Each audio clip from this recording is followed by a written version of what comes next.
వీఆర్ఏల జీతాలు line clear.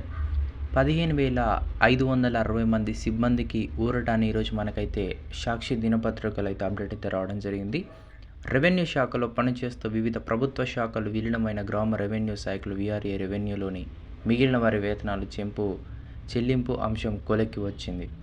రాష్ట్రంలోని వివిధ ప్రభుత్వ శాఖలు last grade service record, junior assistants తత్సమాన హోదాలో నియమితులైన వారితో పాటు రెవెన్యూ శాఖలోని కొనసాగుతున్న వారితో కలిపి మొత్తం 15,560 మందికి వేతనాలు చెల్లించేలా చర్యలు తీసుకోవాలని భూపరిపాలన ప్రధాన కమిషనర్ అన్ని జిల్లాల కలెక్టర్లకు అయితే ఆదేశాలు ఇస్తూ రెవెన్యూ శాఖ ముఖ్య కార్యదర్శి నవీన్ మిత్తల్ బుధవారం ఉత్తర్వులు అయితే జారీ చేశారు.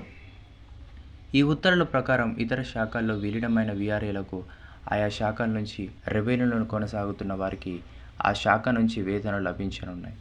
ఈ ఉత్తర్వులతో 5 నెలలుగా పెండింగ్లో ఉన్న వీఆర్ఏల వేతనాలు చెల్లింపు, ఐడి కార్డుల మంజూరికి సమస్యలు తొలగిపోయినట్టయింది అని మనకు ఈరోజు అయితే పత్రికాముఖంగా అయితే అప్డేట్ అయితే రావడం జరిగింది.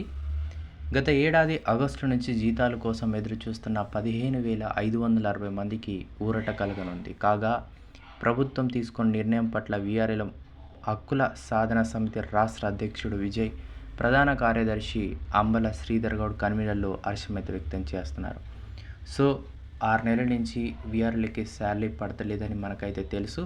సో దీనిపై అయితే మనకైతే అప్డేట్ అయితే రావడం జరిగింది. సుమారుగా 15,560 మందికి ఊరట అంటే వీళ్ళకైతే శాలరీస్ అయితే వేసే ఛాన్స్ ఉన్నట్టు మనకైతే ఈరోజు అయితే అప్డేట్ అయితే రావడం జరిగింది. సో వీఆర్ఏల జీతాలకు లైన్ క్లియర్ అని ఈరోజు మనకైతే అప్డేట్ అయితే రావడం. ఎవరైతే వీఆర్ఏలుగా తెలంగాణ రాష్ట్రంలో ఉన్నారో వారందరికైతే ఈ యొక్క పెండింగ్ ఈ యొక్క శాలరీస్ అనేవి మీ అకౌంట్లో అయితే క్రియేట్ కాబోతున్నాయి. ఏమైనా డౌట్స్ ఉంటే కామెంట్ చేయడానికైతే ప్రయత్నించండి. ఇటువంటి మరిన్ని జాబ్ అండ్ కరెంట్ అఫైర్స్ గురించి మన ఛానల్ అయితే సబ్స్క్రైబ్ చేసుకోండి. Thank you.